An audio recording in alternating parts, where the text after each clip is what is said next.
अस्सलाम वालेकुम। आज हम लोग बात करने जा रहे हैं एक्सेल में डेटा वैलिडेशन के बारे में। हम देखेंगे कि डेटा वैलिडेशन जो ऑप्शन है उसका हम क्या इस्तेमाल कर सकते हैं, इसका एक्सेल में क्या इस्तेमाल है।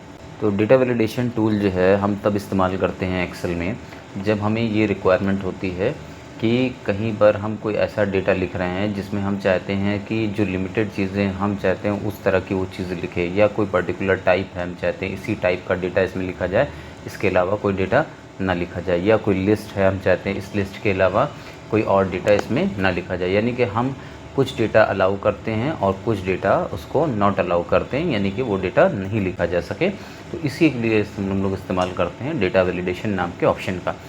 देखिए, ये डेटा वैलिडेशन नाम का ऑप्शन आपको जब हम यहाँ पर एक्सेल जैसे कि आप देख रहे हैं खुला हुआ है, इस एक्सेल में आप देखेंगे ऊपर डेटा टैब है। जब हम इस डेटा टैब में जाते हैं, यहाँ पर क्लिक करते हैं, तो आप देखेंगे डेटा टूल्स नाम के ग्रुप में आपको डेटा वैलिडेशन नाम का एक ऑप्शन मिलेगा। तो जब आप डेटा वैलिडेशन पे अभी हम क्लिक करेंगे, लेकिन उससे पहले हम यहाँ पर कुछ काम करना चाहेंगे। जैसे कि आप देख रहे हैं कि हमारा कॉलम नंबर ए है, हमने यहाँ से A1 से लेके और A5 तक सपोज़ सेलेक्ट कर लिया। तो A1 से A5 तक जब हमने सेलेक्ट कर लिया है, तो अब आप ये देखेंगे कि हम इसमें वैलिडेशन कैसे लगाते हैं। तो हमने जैसा कि आपको बताया कि आप डेटा नाम के टैब में जाएंगे और डेटा वैलिडेशन नाम का जो ऑप्शन है डेटा टूल्स में उस पर क्लिक करेंगे। तो हमने यहाँ पर ऊपर क्लिक करा डेटा वैलिडेशन में। जैसे ही हम क्लिक करेंगे तो हम देखेंगे कि यहाँ पर एक हमारे पास डायलॉग बॉक्स ऐसा ओपन होके आया है और इसमें सेटिंग्स में लिखा हुआ है अलाउ में एनी वैल्यू लिखा हुआ है। इसका मतलब ये है कि अगर आप A1 सेल से लेकर A5 सेल तक कुछ भी आप लिखते हैं तो वो अलाउ होगा, यानी कि आप लिख सकते हैं। जैसे कि फॉर एग्जांपल अगर हम इसको कैंसिल करके दिखाते हैं, तो अभी मैंने यहाँ पे सपोज़ लिख दिया कार, मैंने लिख दिया 20, मैंने लिख दिया 20.3 और मैंने यहाँ पर कोई डेट मेंशन कर दी। तो आप देख रहे हैं इसमें सब कुछ अलाउ है, इसमें सब कुछ अलाउ है। अब इसी के बगल में हम यहाँ पे ले लेते हैं, चलिए B1 या C1 से C5 तक हमने सेलेक्ट कर लिया और डेटा वैलिडेशन पे हमने क्लिक करा। अब यहाँ पर जहाँ पर अलाउ में एनी वैल्यू लगा था, इस पर हमने क्लिक करके एरो पे और हमने यहाँ पर लगा दिया होल नंबर, यानी कि अब इन सेल्स में सिर्फ और सिर्फ होल नंबर्स अलाउड रहेंगे। अब यहाँ पर नीचे एक फार्मूला या आप डेटा किस टाइप का लेना चाहते हैं वो भी मेंशन है। जैसे कि इसमें फार्मूला लगा हुआ है या डेटा जिसमें आप कह सकते हैं किस टाइप का लेना चाहिए, उसमें लगा हुआ है बिटवीन के अलावा इसमें है not between, equal to, not equal to. तो सपोज़ हमने बिटवीन ही रहने दिया। बिटवीन के बाद यहाँ मिनिमम वैल्यू में हमने लिख दिया 20 और मैक्सिमम वैल्यू में हमने लिख दिया 50, यानी कि हम यहाँ पर क्या अलाउ करा रहे हैं, होल नंबर अलाउ करा रहे हैं बिटवीन 20 एंड 50, यानी कि 20 से लेके 50 तक जो भी नंबर है उनको यहाँ पर अलाउ किया जा रहा है। तो हम इस पर ओके कर देंगे। जैसे ही हम इस पर ओके करते हैं उसके बाद हम देखते हैं कि यहाँ पर हमने लिखा 20, तो देखिए ये नंबर अलाउड है, लिख गया। मैंने लिखा 30, लिख गया। 50 लिखा, लिख गया। अब मैंने लिखा 15, तो आप देख सकते हैं ये क्या दे रहा है, कह रहा है the value you entered is not valid, the value you entered is not valid, यानी कि ये अलाउड नहीं है क्योंकि हमने 20 से लेके 50 तक रेंज दी है। अच्छा, हम यहाँ पर 55 लिख के देख लेते हैं तो वो भी अलाउड नहीं है। हम कुछ और लिख के देख लेते हैं, 2003 लिख के देख लिया हमने, वो भी अलाउड नहीं है। अच्छा, हम कोई नंबर बीच का ही लिख के देखते हैं, जैसे कि सपोज़ मैंने लिख दिया कि 25.5। अब ये नंबर तो 20 और 50 के बीच में है ना, लेकिन हम इस पर एंटर जैसे ही करेंगे तो हम ये देखेंगे कि तब भी अलाउ नहीं कर रहा है। क्यों?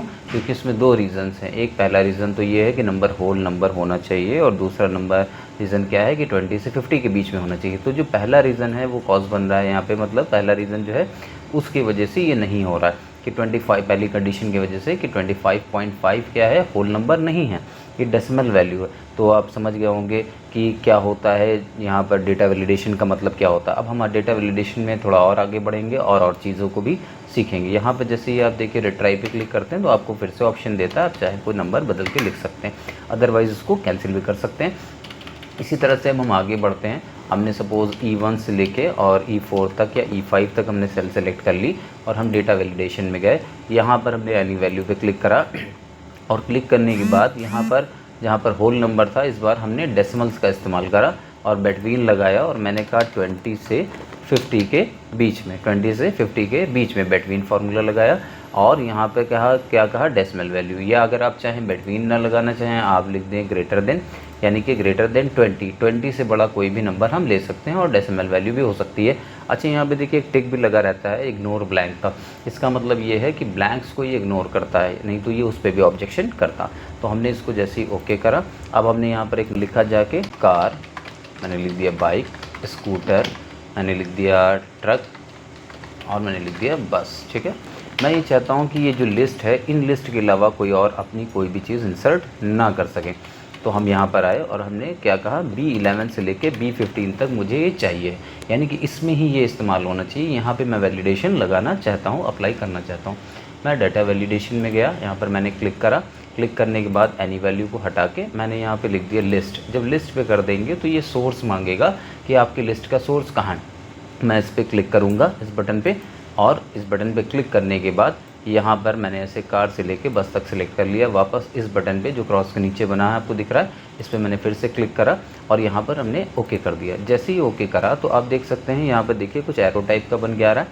अब ये किस लिए बन के आ रहा है, अब जब आप यहाँ पर क्लिक करेंगे, इस एरो पर क्लिक करेंगे तो देखिए जो लिस्ट आपने दी थी वो लिस्ट यहाँ पर आ रही है। तो मैंने कार को सिलेक्ट करा तो ये देखिए कार यहाँ पर आ गई। इसी तरह से मैंने बाइक को सिलेक्ट करा तो बाइक आ गई। मैं चाहूँ तो दोबारा कार को लेना चाहूँ दोबारा ले सकता हूँ। मैं मैनुअली भी लिख सकता हूँ। अगर मैं चाहता हूँ कि स्कूटर मैनुअली लिखूँ तो मैंने लिखा स्कूटर, तो ये यहाँ पर एंटर करा तो ये वैल्यू यहाँ पर आ गई है। ठीक है ना। बट अगर हम यहाँ पर स्कूटर की स्पेलिंग गलत कर देते, सपोज़ मान लीजिए स्कैटर कर देते हम, है ना, मान लीजिए हम यहाँ पर स्कूटर की स्पेलिंग स्कैटर कर देते तो क्या होता, तो फिर जो है हम एंटर करते तो उसको नहीं लेता, यानी कि वो करेक्ट स्पेलिंग लेगा। तो चाहे करेक्ट लिखें या फिर हम चूज़ करें, उस लिस्ट में से ही अलाउ होगा, उस लिस्ट के अलावा अलाउ नहीं होगा। तो इसी तरह से और भी वैलिडेशंस हैं, जैसे कि हम एक आध आपको और बता देते हैं। जस्ट लाइक डेट से रिलेटेड, तो हमने यहाँ पर जैसे D20 से लेके D25 तक सिलेक्ट करा और डेटा वैलिडेशन में हम गए और एनी वैल्यू मैंने हटाया। और यहाँ पर हटाने के बाद मैंने क्या करा, मैंने कहा कि मैं डेट चाहता हूँ, है ना। तो मैंने यहाँ से डेट ले लिया और बिटवीन मैंने कहा कि सपोज़ आज की डेट से, और मैंने क्या कहा कि आज की डेट और उसके बाद 05 मैंने ऐसे लिख दिया सपोज़, और 09 लिख दिया और 2025 लिख दिया।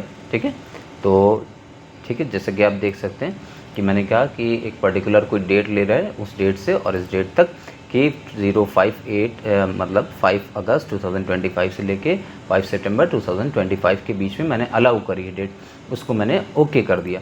तो देखिए अब इसने जो पोर्शन है जहाँ पे मैंने सेलेक्ट करा हुआ, तो मैंने आज की डेट इसमें डाली, तो इसने क्या करा, अलाउ कर दिया ना।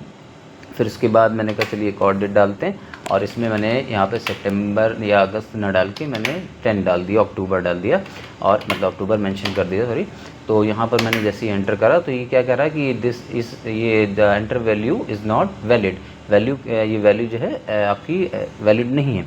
तो हमें फिर से रिट्राई करना पड़ेगा और फिर से हमसे कोई डेट अप्लाई करनी पड़ेगी इसके अंदर। सपोज़ मैंने जैसे अगस्त लिया है तो सितंबर हमने कर दिया, अगर 5 सितंबर तक देखते हैं इसको लेता है कि नहीं। तो यहाँ तक अलाउ थी तो इसने ले लिया। मैं एक डेट और बढ़ा के देखता हूँ, मैंने 5 की जगह चलिए 6 सितंबर कर देता हूँ, देखता हूँ अलाउ है कि नहीं अलाउ है, क्योंकि हमने सिर्फ जो है 5 सितंबर 2025 तक ही इसको अलाउ किया था और इससे पहले की भी डेट्स नहीं लेगा। अगर हम इससे ऊपर वाले में भी कोई चेंज करना चाहेंगे तो भी यहाँ अलाउड नहीं होगा।